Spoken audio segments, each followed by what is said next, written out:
Delhi high court ने अपने एक अहम फैसले में कहा है कि जब पति अपनी पत्नी को अपने किसी मतलब के लिए इस्तेमाल करता है तो पत्नी को तलाक लेने का अधिकार मिल जाता है।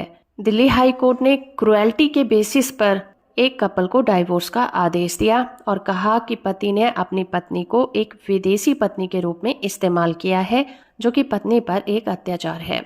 इस केस की सुनवाई के दौरान जस्टिस विपिन सांघी और जस्टिस जसमीत सिंह की बेंच ने कहा कि शादी को कंटिन्यू रखने से पत्नी पर अत्याचार होगा, इसीलिए इस तरह की शादी को कंटिन्यू रखने का कोई भी मकसद दिखाई नहीं देता। कोर्ट ने कहा कि शादी का मतलब होता है दो आत्माओं का मिलन, लेकिन इस शादी में ये जो कपल है वो अपने दुख या फिर सुख को साथ मिलकर बांट नहीं सकता। उनकी जो शादी है केवल कानूनी रूप से जारी है, फिजिकली या मेंटली रूप से वो पूरी तरह से खत्म हो चुकी है। इस मामले में जो कपल है उनकी मैरिज 11 साल पहले हुई थी, लेकिन पति अपनी पत्नी के पास तभी आता था जब वो इंडिया में आता था, क्योंकि पति कनाडा में रहता है। पत्नी का आरोप ये था कि पति ने अपनी छोटी छोटी यात्राओं के दौरान पत्नी को मानसिक, शारीरिक और भावनात्मक रूप से बहुत ज्यादा परेशान किया, और जब पत्नी ने तलाक के लिए फैमिली कोर्ट का दरवाजा खटखटाया तो उसकी याचिका खारिज कर दी गई। इसी के बेसिस पर पत्नी ने तलाक के लिए फैमिली कोर्ट का दरवाजा खटखटाया, लेकिन फैमिली कोर्ट ने उसकी याचिका को खारिज कर दिया। इसी आदेश से नाराज होकर पत्नी दिल्ली हाई कोर्ट पहुंची थी। हाई कोर्ट ने देखा कि दोनों के बीच जो अलगाव है वो काफी लंबा है। इस दौरान अगर थोड़े थोड़े दिनों के लिए वो मिलते भी हैं